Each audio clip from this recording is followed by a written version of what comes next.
So ito, ganito kababait ang mga tao dito sa Davao. Hindi ko nga alam kung bakit pinadadalhan sila ng mga pulis dito. Diba? So kami po ay pupunta muna sa hotel. Katatapos lang namin makipagkita kay BP Sara Duterte sa airport.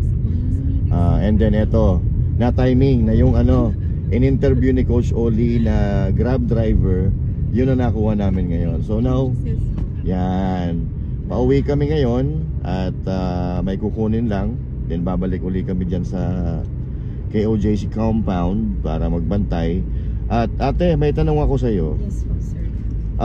Before magpadala ng mga pulis dito na bata-batalyon, magulo ba dito? Hindi, sir. Sila lang yung naka-aberya talaga sa traffic. Tapos yung guluhan dito.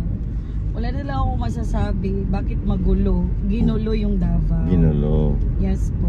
So, ba't naghahanap sila na wala naman dito? Yan. Diba? Just to be clear, bago palitan yung mga pulis dito at bago magpadala ng mga pulis na bata-batalyon dito is tahimik. So, naggulo lang noong nagpunta na dito si Torre. Yes.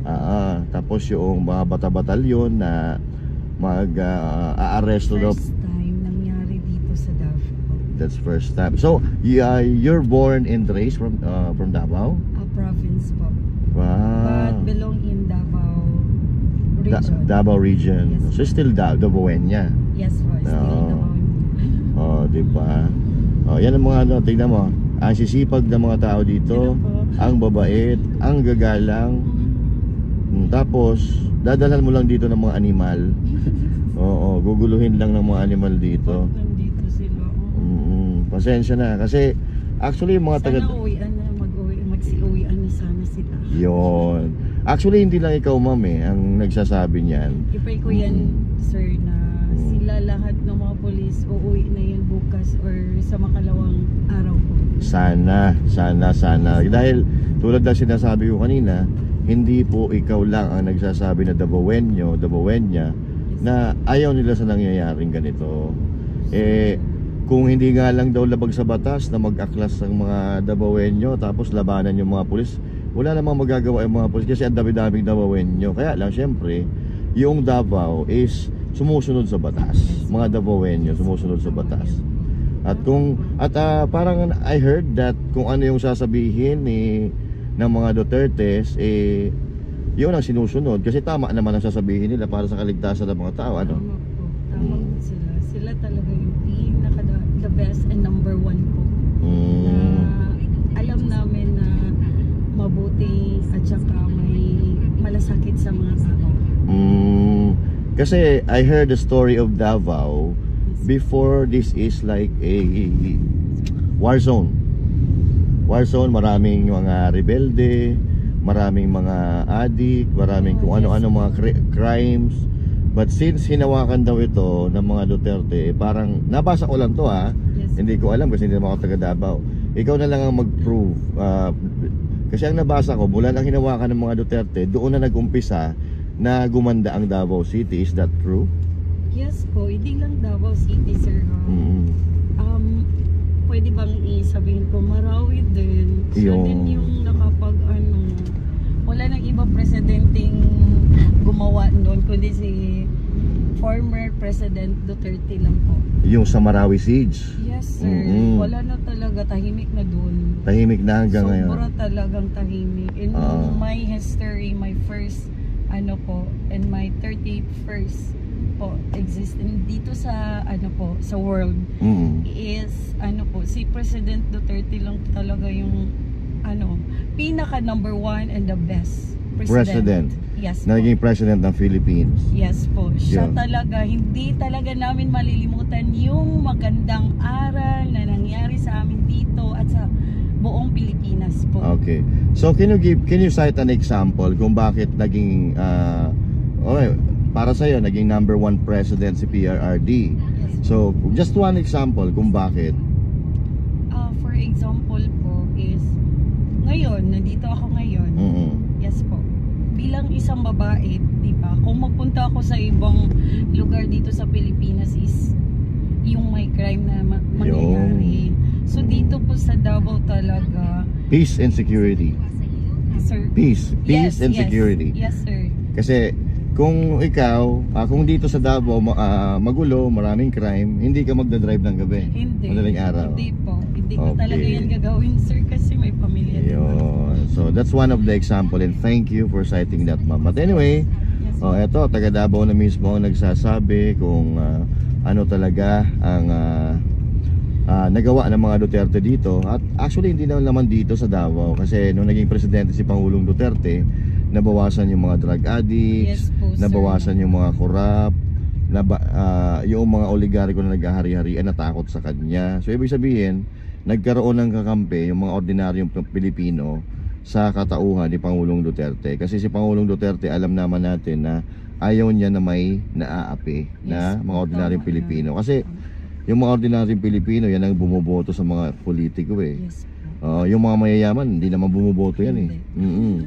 Yung mga ordinaryo yan bumoboto. Kung ibig sabihin, yung mga ordinaryong Pilipino, sila po ang nagluluklok sa mga politiko sa kapangyarihan. So dapat in return, dapat yun din ang inaalagaan nila. Tama. Kasi yan ang nagluklok sila sa kanila, di ba? Yes. Kaya lang ngayon, sa panahon ngayon, ang mas pinahahalagahan ng administrasyong ito ay yung mga nakatulong sa kanya monetary. Yes po. Kasi yung mga mayayaman magbibigay ng pera. Mahal namin po si Duterte po. Si Mayor Roddy Duterte.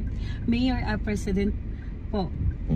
Mahal po namin lahat dito ng taga Davao. Mahal po namin siya. So talagang lalaban para Yes sa mga po, Duterte. lalaban talaga. Sa susunod kung may pagkakataon at saka malapit na pong eleksyon, yun talaga yung ipaglaban namin sana si Inday Sara Duterte po. For president. Yes po. For Paano president. kung bukas si VP Sara na presidente? Talaga party Celebrate, talaga yun. no? Yes po. Magpa-party yung Oo. Davao. Kasi naaalala ko, even as na mga taga Luzon, Yes. nung nanalo si PRRD, pagka panalo niya, up until a month, nagpa-party yung mga tao.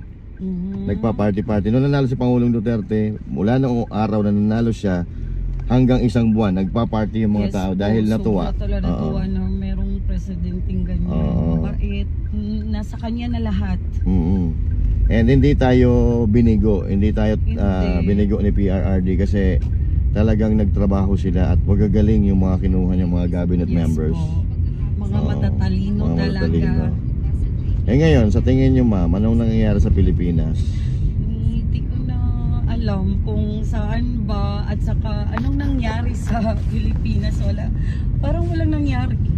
After 2 years na election, parang wala pa rin nangyari. Yes po. Parang na-feel po namin na taga Davao is Maynila lang yung sinusuportaan. Pero dito sa amin sa Mindanao wala.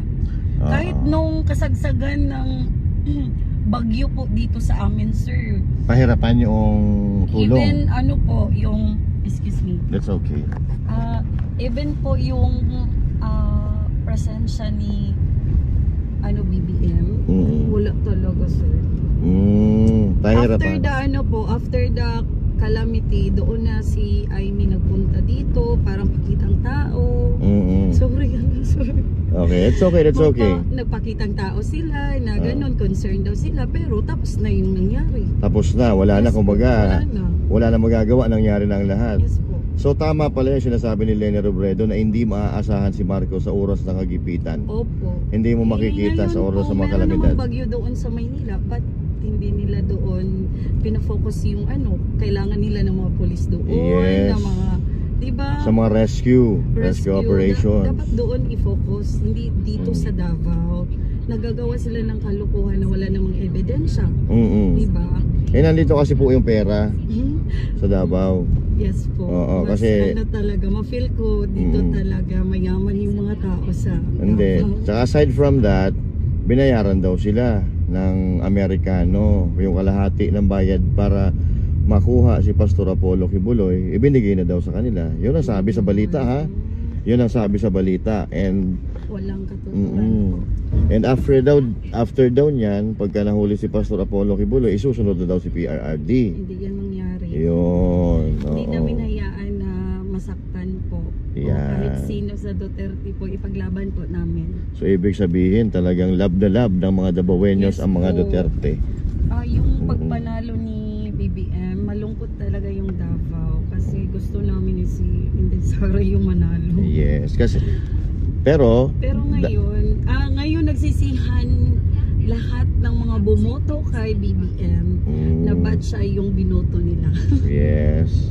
At nagsorry naman si VP Sara Duterte. Actually nagsorry siya nga sa mga taga KOJC ngayon. Yes po. Pero I think nagsorry na rin siya sa mga tao na hinikayat niyang bumoto kay BBM before.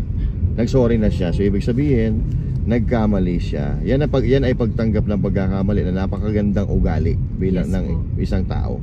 Sila lang yung nakita ko na ano talaga, may malasakit talaga sila po. Yes.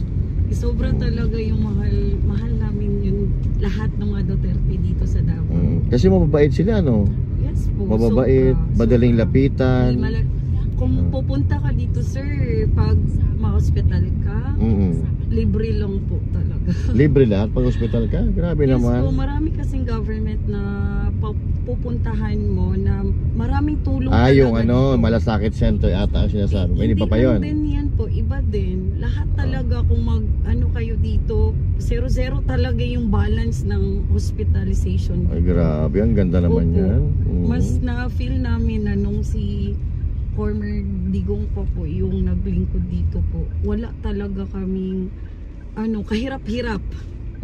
Walang hirap-hirap na pinagdaanan namin dito. Ang ganda ng Davao, grabe. Ayun na nga namin umuwi eh. Talaga. Gusto na namin dito tumira. Dito na lang po kayo. Po, dyan na lang po sa may entrance. Well, anyway, maraming salamat ma'am sa time ninyo. At maraming salamat sa safe na paghatid mo sa amin. Magkano bill namin? Libre na yan? Joke lang. Joke lang. Ano po bill namin? Salamat talaga. 237, 250, pahingi na lang po kami ng 250. It's okay, it's okay. Siguro, sir. Hindi, okay lang yan. Para na, wala na rin kaming barya. Yung kaibigan ko kasi sa likod, ayaw niya nagdala ng barya.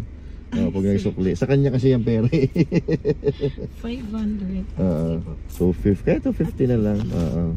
Sir, thank you talaga. Maraming salamat. Basta mag-iingat po kayo. Kayo din, sir. Kasi parang wala ng pulis doon, sir. Saan? Hindi na masyado madami. Hindi na masyado marami. Pero diba? ano pa rin, marami pa rin sa loob. Nandun. Mas lalong dumami sa loob. Sa labas, wala nasa loob na sila. How about yung sir, yung may Alin? yung gina-drilling ganito? Ayun, di kami pinapapasok doon. Ay, bakit? Wala naman sila nakita doon, sir? Bawal pumasok doon. Wala naman doon si baka nandun kasi si pastor sa ilalim ng lupa. Baka doon nagtatago. Hindi ko alam. Baka nandun ata. Ewan ko lang. Sir, parang it's okay. Magkano ba lang dyan mo? kanina naubos kasi, sir. Puro buo para pera na to, brother. Puro buo pera niya. 1,000 po binayad. 200. 200. Ala po, nahiya ako. Okay lang. Sir, wala talaga, wala. Wait lang. Kuha tayo. Let's check here. But anyway, thank you. Pababay ka na po sa ating mga manonood. Salamat po. Sana supportahan. What's your name again, ma'am? I'm Heidi Artajo po. Yan, Heidi. Yes, Yan, ito. Sir, sorry talaga. Okay, it's okay. 250, bro. Thank you. Ito, ma'am. Sir, salamat, sir. Maraming salamat. kayo. Ingat ka. At believe kami sa inyo, mga taga-Davao. Salamat po. Thank you. Salamat. Thank you. Kayo din po. Ingat. Masasakyan ka uli namin. Susunod na araw. Bye-bye.